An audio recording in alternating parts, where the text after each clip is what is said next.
push a third man up in the contest and increase movement around the stoppages of this final term. He also told his chargers to believe in themselves and take the game on through the corridor, because there's no way back from here.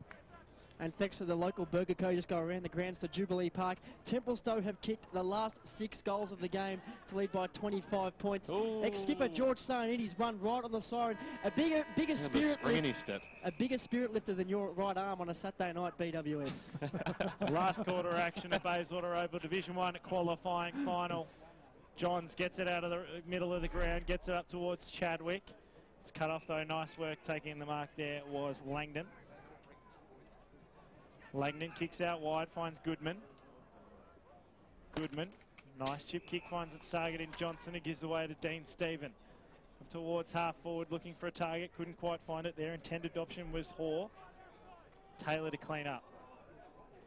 Nice short chip kick there from Lehman. Finds Johns, who's been super in this second half. Man crush. Preto gets it away. Now Taylor in the middle of the ground, the big man.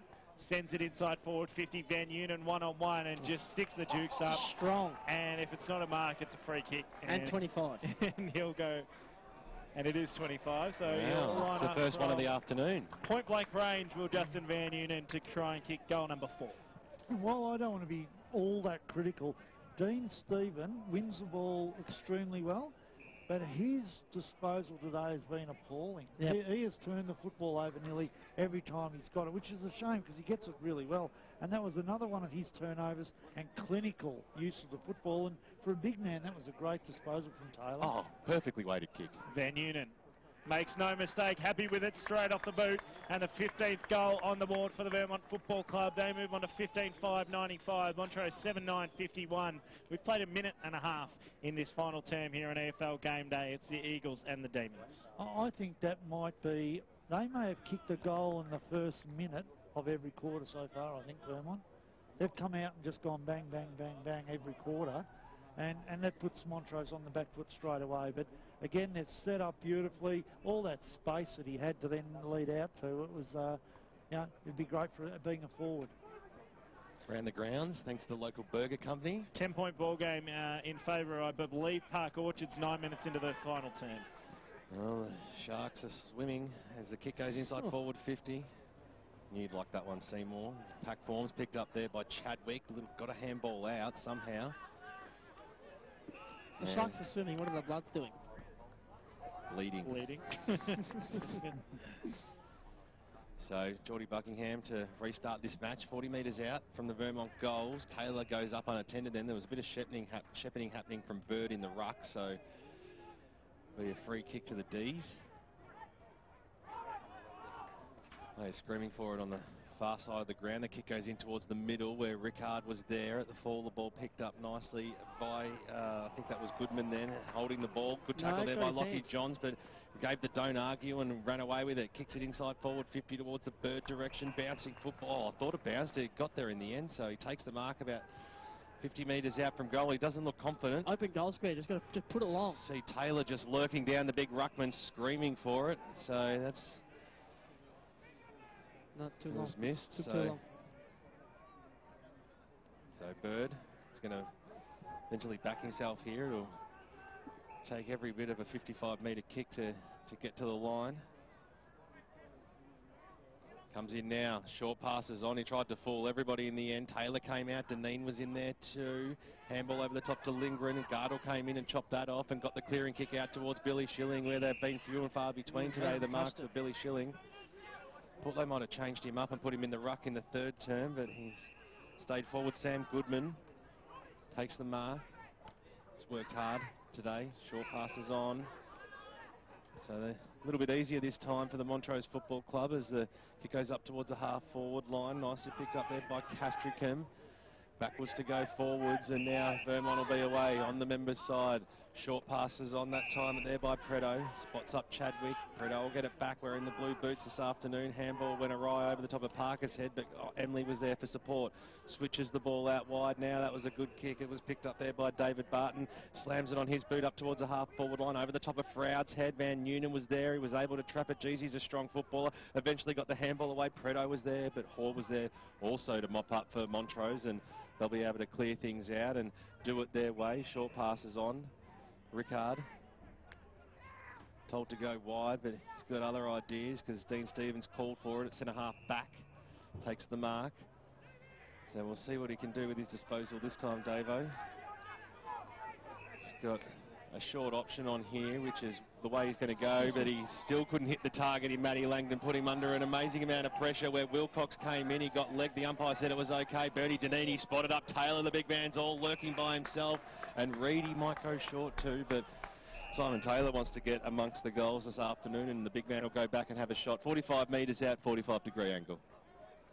I think Montrose would just kill for a bloke like Stephen Goff at half forward now, just to create something for them. Matty Petrarca's their mercurial player who's barely got near it this afternoon, and another turnover by Dean Stephen, Davo. It just cost them all afternoon. You can't turn the footy over around your half back line. It's just going to give Vermont 3 shots at goal.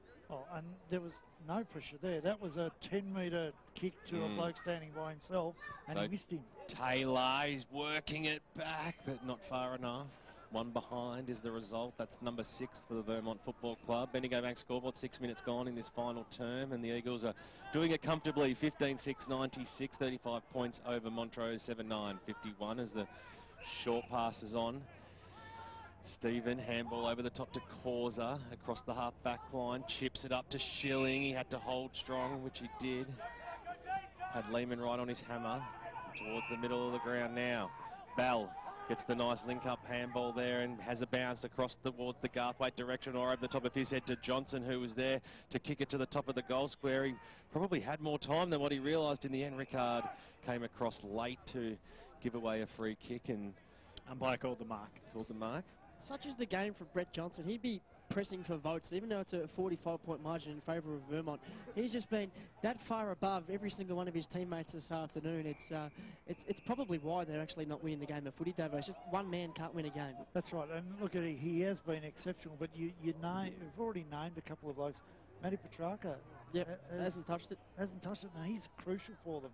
You know, he's an X factor for them. Kick came out, nice work from Froud, just finds a bit of space at centre wing. Kick short, finds his teammate in Wilcox. He's impressed me with his work rate today. Yep, big fiery redhead. He has it on centre wing, kick short to his skipper and Mullet. 12 minutes gone out at Orca Park, final term, 8-point lead in favour of Park Orchards. Cool. The good thing about Vermont today is that Mullet hasn't really dominated, and they've still been able to play the way they have. Kicks back to Preto. That's a good point, Davo. We haven't called his name too often this afternoon, and he's one that can get off the chain. And that's pretty much sums up Montrose's day, because it was, I think it was Matty Petrarca just trying to be a little bit too hot with the pressure. Gave away the 25-metre penalty to Millhouse, who gets it off to Mullet. Now they go inside forward 50 in the Van Unen direction. Outmuscled his opponent, couldn't take the mark. Ball spills to the ground. Reed handballed it. Umpire said he threw it. So it'll be a free kick going the way of Beninga.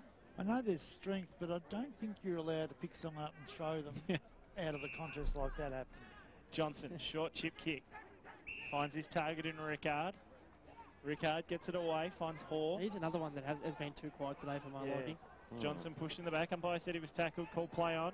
Plenty of players just raffling it off in the centre of the ground. It's going to go nowhere though.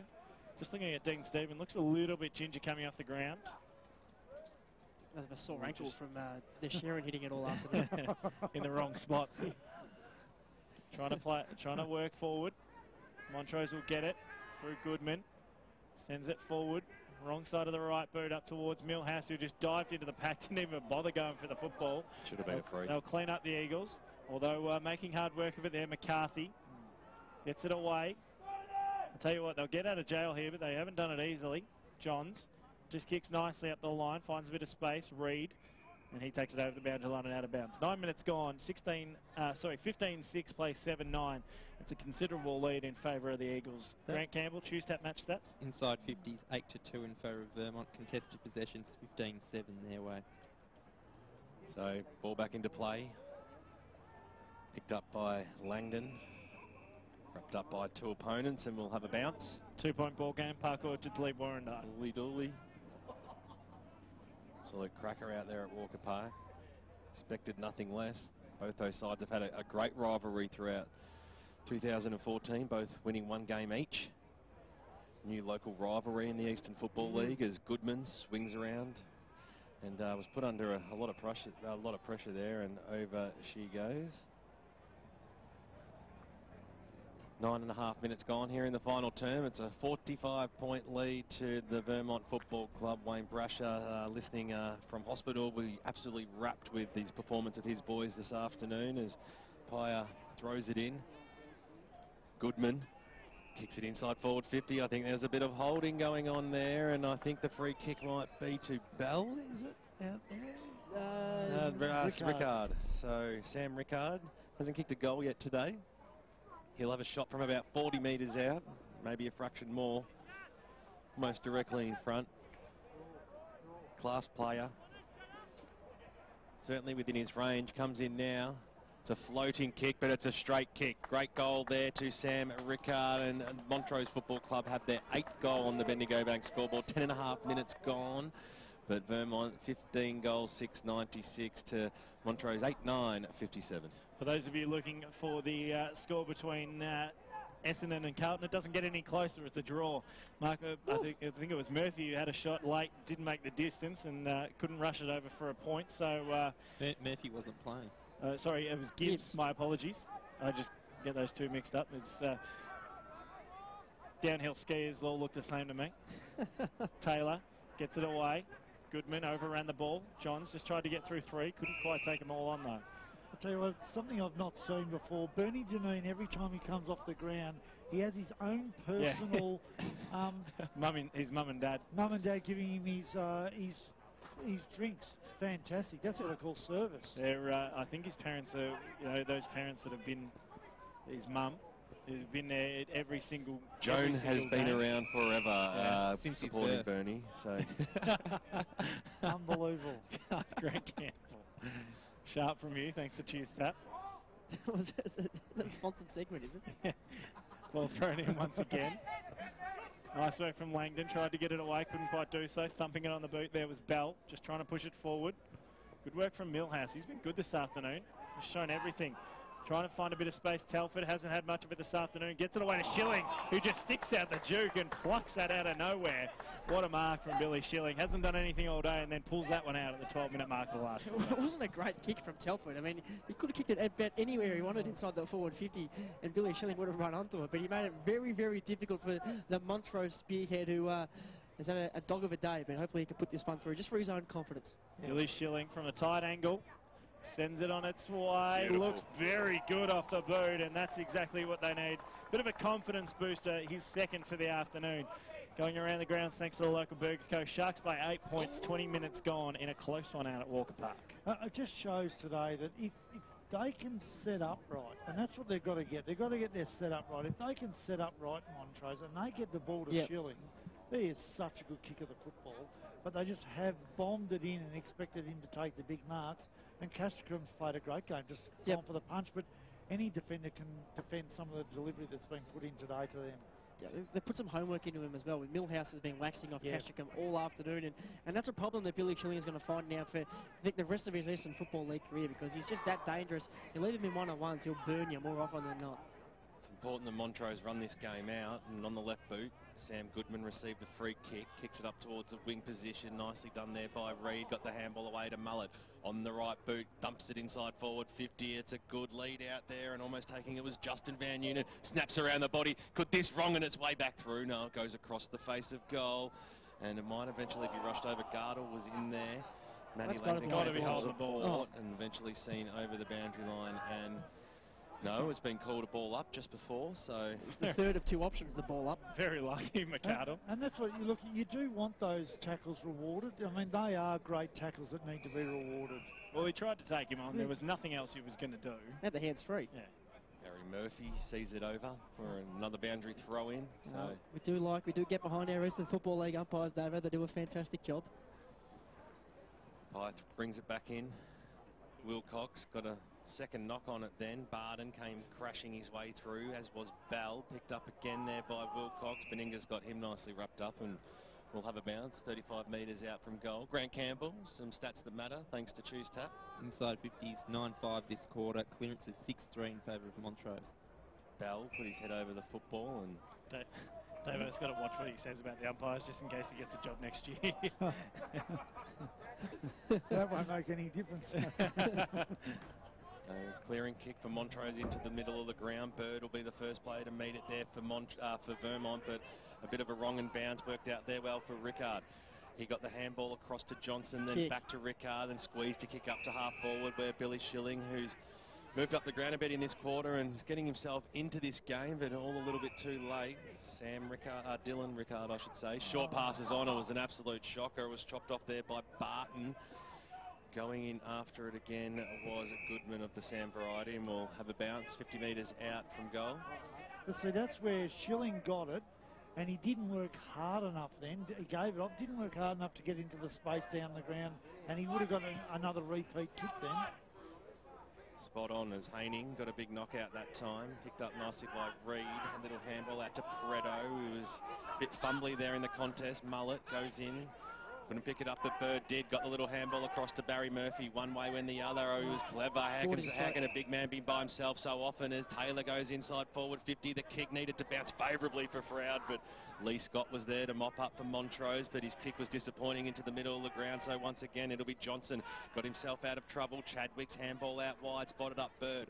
On the right boot, Bird goes up to the half-forward line where Froud comes out and takes the mark. 55 metres out. We know he can certainly kick the football a long way. I'm not sure what the breeze is like, but he actually could kick this. Yeah, certainly when he's within range, he likes to have a ping, that's for sure. So Ash Froud kicked 2 goals this afternoon. Kick from 55. They've done that a lot today. They've just kicked it into the hot spot, and it didn't come off this time. Sam Goodman's there to mop up. Little handball away, and now Montrose squeezed the kick out of the danger zone, straight down the throat of the skipper, Ryan Mullet, who wants to get amongst the goals. Can he kick a skipper's goal? Has it got the legs right to the line? And eventually knocked away. No, it's still in play. So Montrose from the back pocket. Short passes on. Causes in position A. Takes it on the half-back line. And now they'll be able to move it down the members' wing.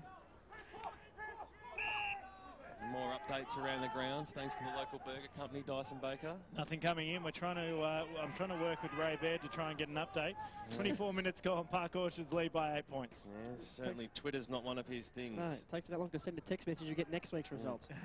Doesn't use Twitter. He's just a twit as it comes over the top there to Lehman. Handball out wide to Reed on the right boot. He'll kick it up towards a wing position. It was a sloppy kick again. Bird, a lot of times he's been made to work pretty hard for the football today. Seen over the boundary line and out of bounds. And nice dress rehearsal for what's going to be a big Division 1 Choose-Tap final series out here at Bayswater Oval. The ground's in perfect nick and everything set up really well around the ground.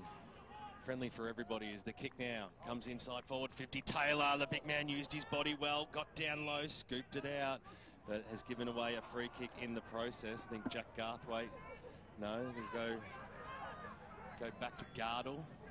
Don't mind that. Don't mind the big bloke giving away a free kick because, you know, Vermont are in front, yet they're trying things all the time. Suddenly they throw Taylor down forward, you know, trying for a mismatch. Montrose haven't done any of that today. They haven't done anything to really change it up and try something a bit different. Taylor. Oh, straight over the top there to Barton. Chris Barton, straight over the goal umpire's head. Fantastic bit of play there. He gets amongst the goal kickers as well and earns himself a rest to boot. So Vermont on the Bendigo Bank scoreboard, almost into time on here in this final term, are leading at 16 goals, 6, 102. It is a 39-point lead, 9-9-63 Montrose. I just like the way they're working right to the final siren, Vermont. That was a classic set play, but they are just working really hard the entire way through, which is great to see. Free kick will be paid out of the middle. It'll go the way of Andrew Haining for Montrose. Too many in the centre of the ground. Kick out wide. Almost a nice mark taken there by Dylan Rickard. Ball spills out to the bottom of the pack. Chance for Vermont to clean up if they're not clean with disposal. Mullet gets it away, finds Millhouse. Millhouse up the line. And he's turned it over. It's straight to Dean Stephen, who kicks it to Causa. Liked his game in spurts this afternoon. He's found a bit of it. Kicks it inside forward 50. finally find the marking option. It's Dylan Rickard, The who Rickard marks boys, 40 metres out from goal. their second half has been quite good for Montrose, both of them, Sam and Dylan, just working hard in and around, more so the forward line than through the middle or the back line. But they're two for Montrose that have played out this game well. Yeah, they've both been hard workers, I suppose, the best way you can put it. And let's hope they can finish it off with a good result. Dylan Rickard comes in for the 10th on the board for the Demons. Sends it on its way, looks good off the boot, he's happy with it, and that's the 10th goal for Montrose, and they move on to 10-9-69. Vermont 16-6, 102. Ticked into time on fourth term here at Bayswater Oval. It's pretty much a procession now. We're looking forward ahead to a second semi-final berth with Norwood and Vermont next week. One thing we're not seeing, Davo, is either of these sides switch the play a lot. I mean, we saw Vermont just across here before. They had the option to come back out wide to Dean Millhouse and bring out on the broadcast wing, but they opted to go back straight down the line, and we've seen that for most of the afternoon. I think Vermont are trying to keep a few aces up their sleeve for a showdown with Norwood next week. Yeah, because they'll have to move the ball a lot better when they're playing against Norwood than what they have today. So this game is... If you're out of any of the finals venues at the moment, make sure you tweet us through at FootyAFL. It's important. I'd love to know the scores coming through as Deneen picks the ball up. In a series of handballs, Vermont will work themselves across the half-back line here, and up towards the half-forward line they go towards the Wilcox direction, but the kick fell short. Garthwaite in the right spot. Calls are calling for it. In the middle of the ground, the kick goes. Mullet was the flyer over the back, got the knock on Reed and Beninga. Beninga wins out in this contest. Handball backwards. That's okay to Stephen, who links up okay there with McCardle. Well, they've mucked it up again here. Mullet got the handball back. Barry Murphy on the right boot. Goes inside forward 50. They wanted Justin Van Noonen, but Gardle was in position A that time and might have almost been called to play on, but the umpire said he's okay, so he'll go back over the mark now. 22 minutes gone. 33-point lead. Haining was front and centre, so he received the handball, and then his handball went towards Lindgren, who gave a little don't argue and turned himself into a bit of trouble. We've got the handball out wide. That was good play. Montrose now going towards the Rickard direction. He was a big flyer. He went in hard. The bodies crashed there with Dean Millhouse also, and the umpires paid a free kick against Rickard, which I find a little bit stiff there. I thought it was a great contest where all players had their eye on the ball. I think he got the mark. Yeah, that's... He's paid the mark. Yeah. It's because he marked it. Yeah, well, I'm not convinced. I'm not convinced it was a mark. No, I had a pretty close eye on that one. It didn't really look like one, but you tack the footy in the air. I suppose you make your own luck, don't you? You just went a bullet again at that. Thanks to the local Burger Coast 7-point game. Park Orchards lead Warrandyte. 30 minutes gone, final turn. And obviously Dean Millhouse not completely agreeing with the umpire that was a mark, Soupy, and a little bit of back chat has sent him all the way to the goal square. So a certain goal to Dylan Rickard to come in. Just an update on that score at Walker Park. There's also a stretcher, so it'll be a pretty long final term.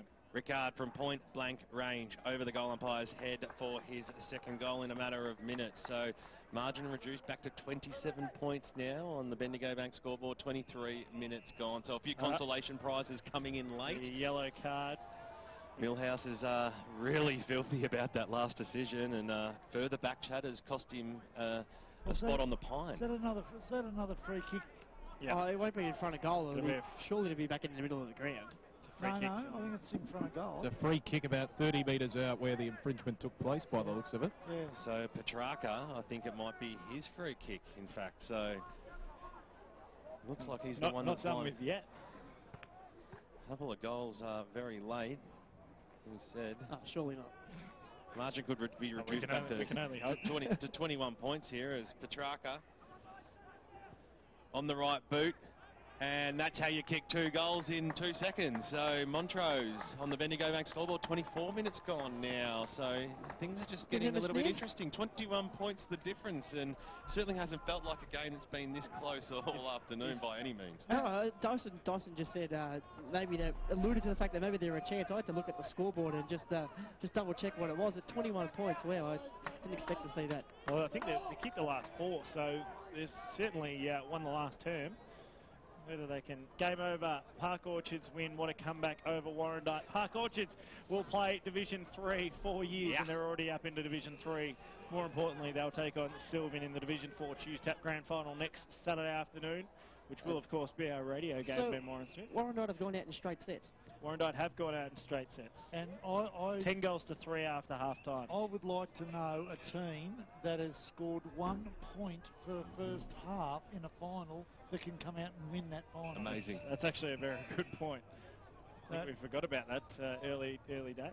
Can't believe that. They finished on top of the ladder with a percentage of 239. Looked like they were a Monty to walk back into Division 3, and they've been bundled out in straight sets. Looking forward to Ray Baird's report on the BGC Bayswater post-match show. Had that Great final taken today. there by Nathan Henley. And this one just to steady the ship. I think if they can keep it roughly around 5 goals, I think that's a fair statement on today's proceedings. Just snuff the comeback? Yeah, but what I like about Vermont is they've shared it round. They've all, they might have had 4 or 5 2-goal kickers. I'm not sure exactly who's kicked all their goals, but they've had lots of options to go to, and that's been the impressive part about it. This for goal number 4 for Nathan Henley. He's had been a that good real afternoon. burst player. Yeah. Comes in now, sends it on its way, and through for one behind. 16-7, 103, and Montrose 12-9, 26 minutes gone. We're just ticking down time here at Bayswater Oval in Division 1 Choose Tap qualifying final.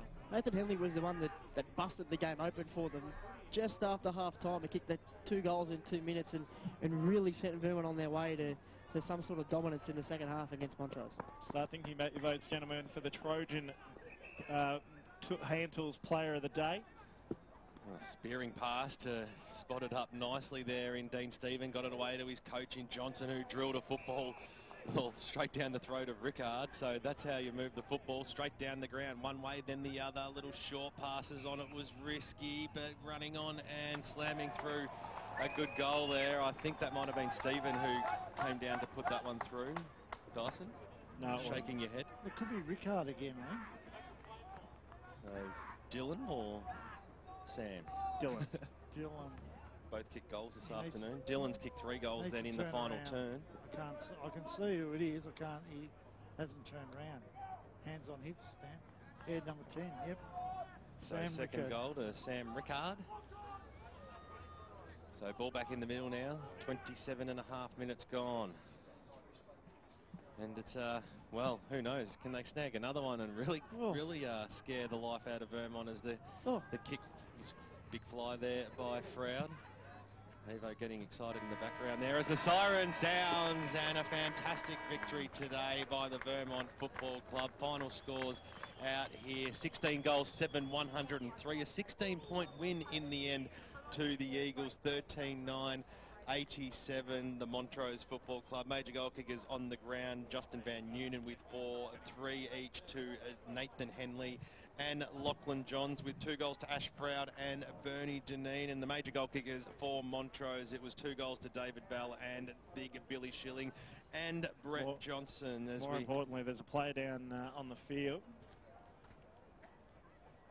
Okay. Trying to see who it is. Doesn't look Just good. going to cut me off and then go silent. I know there's a 1 in it. Doesn't look too serious. Could be boys, any from one of here. about 5 players, I think. He's up and about now. No, there's a bit of a non-event, I think. Well, it looked a lot worse than what it was. He didn't move for a couple of seconds, so as you were. Well, I've wrapped up the major goal kickers. I think there's a pretty happy man down boundary side talking to Damien Watson and Aaron Kirkby-Rodia. The victorious coach of the Vermont Football Club, Steve Cochran. I certainly am, boys. Steve, a 16-point victory in the end. You were tested late, but you managed to hang on. That must be very rewarding for your club. Oh, I don't know if it managed to hang on, but yeah, choice of words there. But yeah, look, we're pretty much in control. Look, there's a few decisions late in the game that were a bit baffling from our point of view, but look,